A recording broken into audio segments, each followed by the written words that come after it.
Most Sonic glitches are harmless, little bits of broken code, funny bugs you laugh about and forget. But the map I found wasn't a glitch. It wasn't even supposed to exist. It was something else entirely. Something watching me. Something waiting for me to open it. And when I did, my life stopped belonging to me. What you're about to read isn't a game bug. It's a warning. I never believed digital horror stories. All those creepypasta legends, Herobrine, Lavender Town Syndrome, Polybius, they were entertaining, sure, but fiction. I liked scary stories as much as anyone, but I never imagined I'd end up living one. Never imagined a simple Sonic map could destroy everything I thought I understood about what's real. It started on a Sunday night, the kind where the world feels just a little too quiet. I had been cleaning my room, sorting through old boxes of childhood junk, action figures missing limbs, notebooks filled with awful drawings, old game cartridges. The nostalgia was overwhelming in a weird, numbing way, like stepping into a memory you didn't realize still hurt. At the bottom of the last box, I found a scratched-up USB drive. No label. No markings. It looked burned on one side, melted slightly around the edges as if someone had touched it with a lighter. I didn't recognize it, but something about the shape felt familiar, like I'd held it before. I should have thrown it away. I should have never plugged it in. But curiosity is a predator disguised as a friend. When I inserted it into my laptop, the only file on it was called Sonic_map. exe size, 666 megabytes. Cute. Someone's idea of a joke. But my Wi-Fi was down, and I had nothing else to do. So I opened it. The screen turned black for about 3 seconds. Then it flashed white. Then the game opened. It looked like a Sonic ROM. Pixelated, old school, quiet. Too quiet. There was no title screen, no menu, no cheerful Green Hill Zone music. Just Sonic standing on a completely black background, tiny blue pixels flickering slightly, like he wasn't fully rendered. Something immediately felt wrong. There were no options. No levels to choose from. Just one command blinking beneath Sonic. Enter map. My fingers hovered over the keyboard. It shouldn't have felt ominous. It was just a fan hack, right? But the silence in my room seemed to thicken. The air felt stale. I suddenly felt watched, though the door behind me was closed. I hit enter. The screen glitched hard. Jagged lines stretched across the screen like digital veins, pulsing, snapping into place. Then the map loaded. Except it wasn't a map. Not in the normal sense. It was a winding, impossible maze, long corridors that shouldn't fit in the screen's aspect ratio, twisting paths that overlapped in ways actual game geometry couldn't allow. Some areas were pitch black. Others flashed white like broken fluorescent lights. Sonic stood at the start of a narrow corridor. Except he wasn't blinking. His idle animation wasn't playing. He was frozen. I pressed the arrow key to move. Nothing. I pressed space. Nothing. I tried to exit the game. Alt plus F4. Escape. Control plus Alt plus delete. Nothing worked. The game refused to close. Then Sonic moved, without me pressing anything. Slowly, like something behind the screen pushed him. He walked into the corridor alone. The corridor dimmed behind him, like the game swallowed the path once he passed it. My stomach sank. This wasn't a map. This wasn't a game. This was a one-way path. I sat frozen, watching Sonic move deeper into the maze.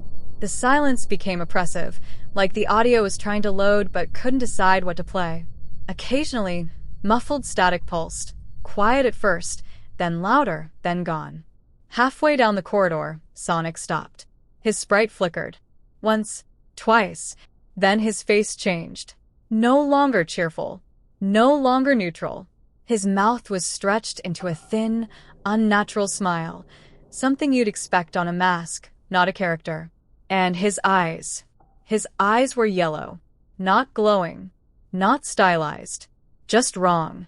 The kind of wrong that makes your skin crawl and your heart drop because your brain knows something is deeply, dangerously off. Then the sound returned. A faint tapping. No, not tapping. Footsteps. Slow. Rhythmic. Behind Sonic. But nothing was visible on screen. Sonic kept walking on his own. The footsteps followed. I reached for the power button on my laptop. It wouldn't respond. The game trapped me. Sonic entered a larger room, if you could call it that. The space was huge, stretching into darkness, with walls that looked like wet stone instead of pixel art. The textures weren't 16-bit anymore. They looked real. Photorealistic. Wrong. And then the map name appeared in red text. The back walls. Not back rooms. Back walls. Before I could process it, I heard something behind me. My chair creaked, like someone was leaning on it. I spun around. Nothing. But the air behind me felt colder. Heavy. Like something had just moved. When I turned back to the laptop, Sonic was gone. The camera view was now first person. Walking. Breathing. Not Sonic's breathing. Human. The corridor walls scraped loudly, like something too large was squeezing through. I tried the power button again, nothing. I tried ripping out the USB. It burned my fingers. I dropped it onto the carpet. The footsteps in the game multiplied. More than one set now. Faster. Closer. Something chasing the player. The sound came through my speakers louder, pounding, like whatever was running in the game was now running right toward. My door creaked. Softly. Then stopped. I stared at it, heart hammering. The game audio synced perfectly, a final step right outside the player's view and right outside my room. Then the door handle twitched. I froze. Completely. Not breathing. The handle twitched again. On the screen, text appeared. Do not look away from the screen. I didn't want to look away, but I didn't want to look at the door either. My hand shook violently as I reached slowly toward the mouse. Maybe I could pause something, trigger something, anything. The mouse moved by itself. Dragged across screen. Stopped. Clicked. The camera in the game whipped around. Something was behind the player. A shape. Tall. Blue. Its head twisted at an impossible angle. Yellow eyes. It lunged. I screamed. The screen went black. Silence. Complete, suffocating silence. For 4 seconds, there was nothing. Then the laptop speakers crackled. A whisper. Not Sonic's voice. Not robotic. Human. Too human. It whispered. You shouldn't have turned around. My blood ran cold. Every hair on my body stood straight. I felt a presence behind me, heavy, leaning in close. I didn't turn. I didn't breathe. Then something cold brushed the back of my neck. I bolted out of the room, nearly ripping the door off its hinges, sprinting into the living room. My hands shook violently as I tried to calm myself, gasping. Minutes passed. Nothing moved. Nothing followed. Finally, I gathered the courage to return to my room. The laptop screen was dark. The USB drive was gone. Not on the floor. Not in the port. Not anywhere. For the next 3 nights, I didn't sleep with the lights off. Any shadow, any flicker, sent me into panic. It felt like something behind me would appear if I turned too fast. Then the map reappeared. Not in a game. Not on my computer. On my wall. A long, dark corridor stretched beneath my bedroom door. Impossible geometry warping under the frame. It wasn't a shadow. It was too defined. Too alive. At midnight, the corridor stretched longer. The lights dimmed. Footsteps echoed behind the walls. Something scraped at the floorboards. And every night since, it gets closer. I should start by saying this. I'm not easily scared. I grew up watching horror movies, playing nightmare-fueled games, and exploring every weird corner of the internet I could find. Nothing really got to me. Not until the night I found the hidden corridor, an area inside a Sonic fan game that wasn't supposed to exist. People talk about Sonic EXE like it's some overused legend, a meme, a creepypasta that's been milked dry. But what I stumbled into wasn't a joke. It wasn't a mod. And it definitely wasn't some troll's attempt at a scare. It was a doorway. A doorway into something that felt conscious. Watching. Waiting. And the worst part? It remembers me. Everything started a month ago when I downloaded a fan-made Sonic game from a random thread on an old forum. The post was anonymous, the link had no description, and the title only said, "If you know, you know." Most people ignored it. I didn't. That was my mistake. The file was oddly small, just 84 megabytes, and named bluedev_maptest.exe. No splash screen. No dev credit. No music.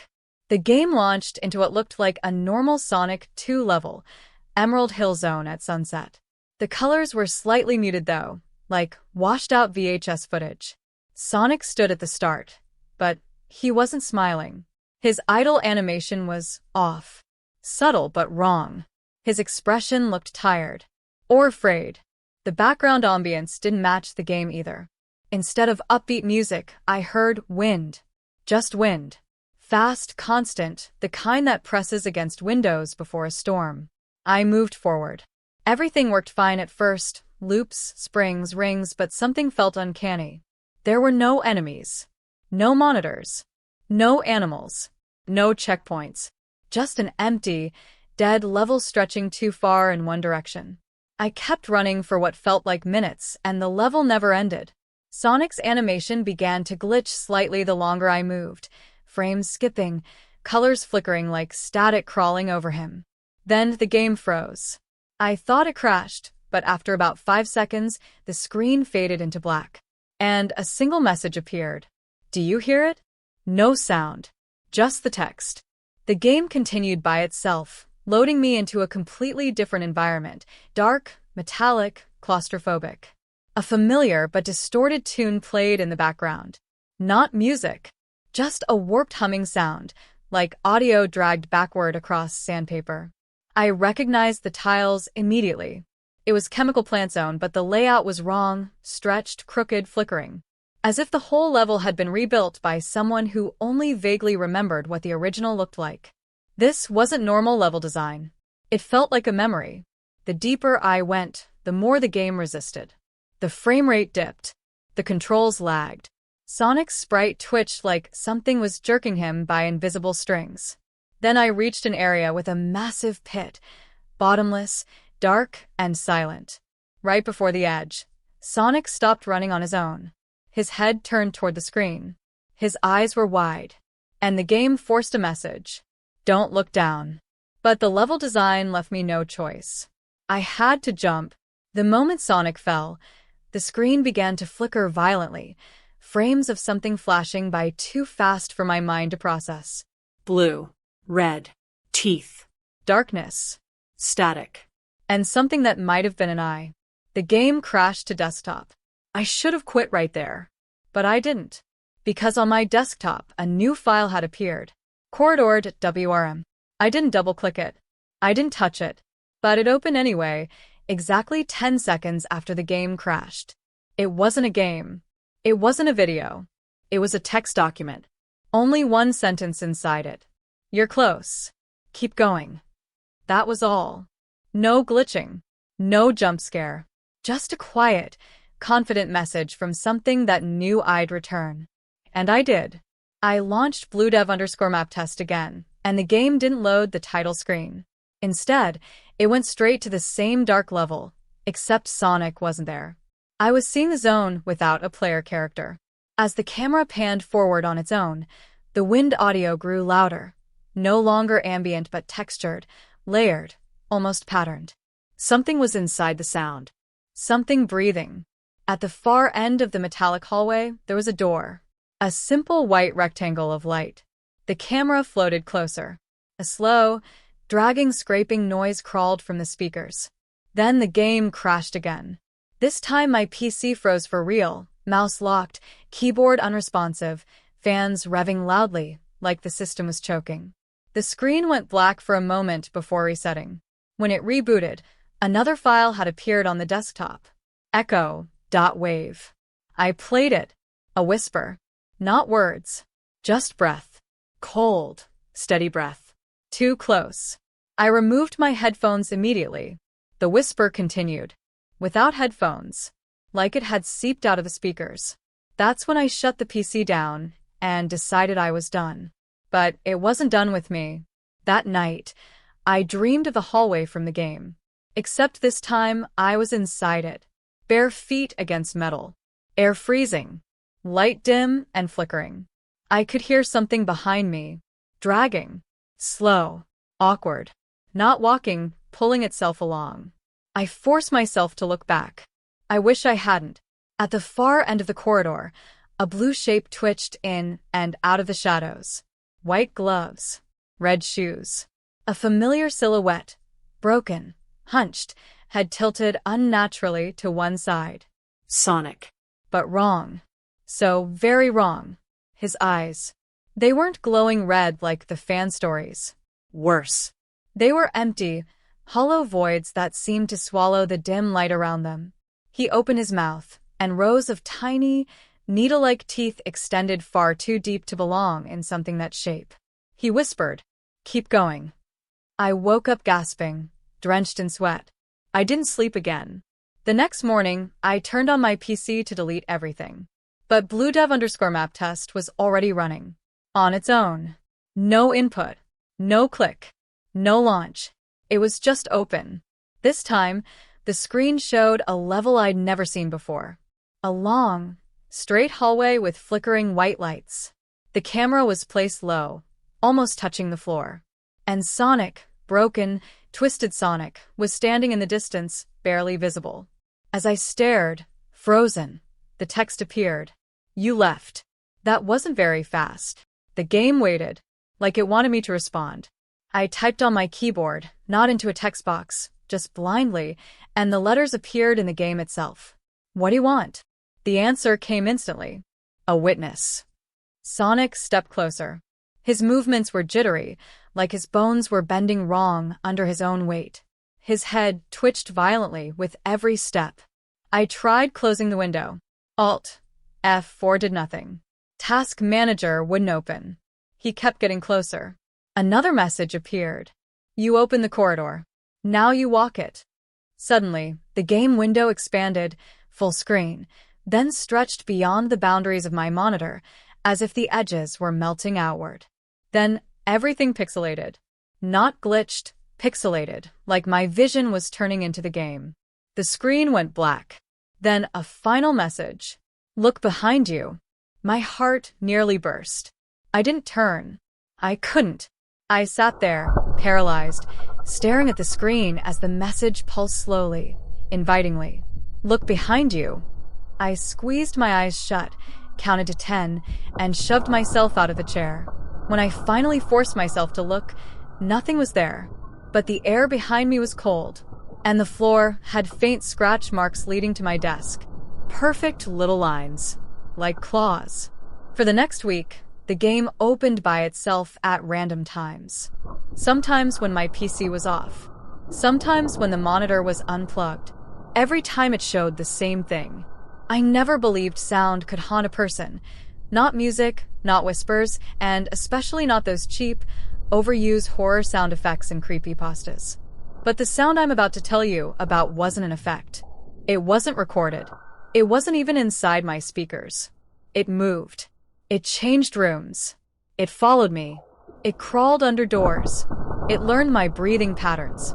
And it all started because of a stupid decision I made out of boredom, downloading a forgotten Sonic fan game ROM called Sonic Map Archive, prototype number 0. I found it buried in the replies of an old YouTube comment thread, posted by an account that had been deleted 9 years ago. The link still worked. The file still downloaded. And the comment that contained it said only, "Don't load the sound test. Whatever you do." That should have been my warning, my escape, the moment where a sane human would walk away. But curiosity is a dangerous parasite. It hooks into your brain like a claw and drags you toward things you know you shouldn't touch. And I touched it. As soon as I opened the ROM, something felt wrong. Not scary, not creepy, just wrong. Because the game didn't have a title screen. No Sega logo. No press start. It booted straight into the level select menu, but most of the map names were corrupted, just garbled ASCII symbols, flickering in and out as if the game was fighting to render them. But 3 names were readable: Green Hill, Starlight, and a strange one I had never seen in any Sonic game: Reverb Field. That name alone should have given me chills, but what made my chest tighten was something else entirely. The bottom of the level select screen had a faint audio waveform pulsing across it, as if the menu itself were reacting to a sound only the game could hear. Except, I could hear something too. A low, trembling hum, like someone blowing softly across the top of a glass bottle. Faint. Hollow. Wrong. At first I thought it was a glitch in my headphones, but when I unplugged them, the hum stayed, coming from the monitor itself, vibrating through the casing. I clicked Green Hill. The level was empty. No rings. No enemies. No animals. Just Sonic standing there with a blank expression, not smiling, not blinking, staring forward like something behind the screen had its hand wrapped around his spine. The music didn't play.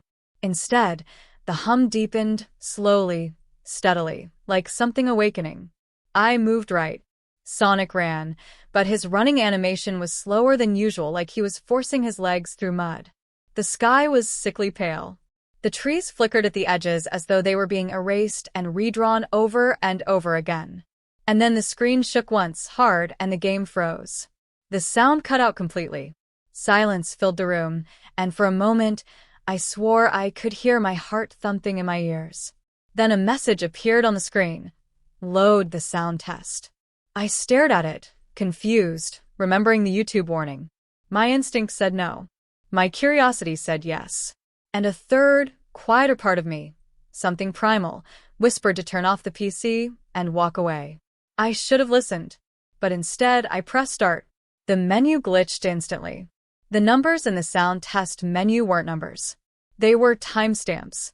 Very specific timestamps. 3:11:402, 6 hours 66 minutes, 1:13, 2:09. 5 sounds. 5 files. 5 something. The waveform on the bottom of the screen spiked sharply, like whatever was making it had jolted awake. The room felt colder. Not metaphorically. Literally. My arms prickled. My breath fogged slightly in front of me. I pressed the first timestamp. At first it sounded like static. Not loud static, soft, distant, like a radio struggling to pull in a signal from miles away. Then a faint rhythm emerged beneath it. A heartbeat. Not human. Too quick. Too deep. Thump, thump, thump, thump. Then a scraping sound, like fingernails dragging across wet stone. The moment I paused the track, something in the corner of my room clicked loudly. I spun in my chair. Nothing. Just my desk, my shelf, my door closed. I pressed 4:02. This time, the sound was unmistakable. Breathing. Slow. Heavy. Not like someone tired, but like someone trying to listen while they breathed, trying not to be heard. I felt a sharp sting of fear crawl across my scalp. I paused the sound. The breathing continued. Not from the speakers. From behind me. I turned around so fast my chair nearly tipped. Again nothing. Just the faintest shift of the shadows in the corner, as if something had been there a moment earlier. My hands trembled slightly as I hovered over the next timestamp, 6 hours 66 minutes. That alone should have been impossible. I pressed it. The sound hit me like a punch, sharp, metallic screeching layered with glitching distortion, but underneath it, underneath everything, I heard a voice. Not speaking. Laughing. A hollow, breathless laugh, like metal scraping against teeth. Sonic's sprite on the screen twitched violently, frame skipping as though possessed, and the room around me seemed to tighten, the air compressing against my chest. The waveform was going insane now, spiking so fast it looked like a constant wall of static. I slammed pause. The sound did not pause. The screeching continued from my left. Not the speakers. Not the monitor. The wall. Something inside the wall was dragging metal across the wooden beams. I stood up instantly. The sound stopped. Silence. Crushing silence. My heart hammered. I hovered over the next timestamp, 1:13. I didn't want to play it. Every instinct screamed at me not to. But as I reached for the power button on my PC tower, the game unpaused by itself. My hand froze midair. The sound from 1:13 began playing. A child's voice. A child whispering a single word, over and over, too quietly to make out, until suddenly it sharpened, clear as a blade pressed against my ear. Listen. I staggered back. The voice didn't come from the monitor. It came from directly behind my head. I spun around so violently I felt a muscle in my neck snap. Nobody. Nothing. But the whisper lingered like the ghost of warm breath on the back of my ear. I jabbed at the keyboard to exit. Nothing happened. The menu was frozen. Sonic's sprite stared at me with wide, blank eyes, no pupils, no reflections, just empty white circles that looked too human. Then the sound test shifted on its own to the final timestamp, 2:09. I didn't press anything. The screen dimmed, and the audio file began playing automatically. At first, I heard nothing. Then, slowly, a sound crept in. Faint. Smooth. Wrong. Footsteps. Not normal footsteps. They were soft, dragging, uneven, like someone walking with one broken leg and one bare foot. The step shuffle rhythm grew louder and louder. And then I realized with horrifying clarity. The sound wasn't coming from the game. It was coming from my hallway. I yanked off my headphones. The footsteps were clearer, moving just beyond my bedroom door. Step. Shuffle. Step. Shuffle. I stood still. Completely still. Barely breathing. The footsteps stopped right outside my door. And the child's voice whispered again, this time on the opposite side of the door, impossibly close. Listening is how it finds you. I didn't move. I didn't blink. I didn't breathe. And then gently, softly, the doorknob began to turn. My stomach dropped into ice. The metal clicked faintly as it shifted. Left. Right. Slow. Testing. Feeling. I backed away, step by step, until my legs hit the edge of my bed. The door rattled once, sharply, as if struck by a single knuckle. Then silence. The game unpaused on its own. The screen flickered.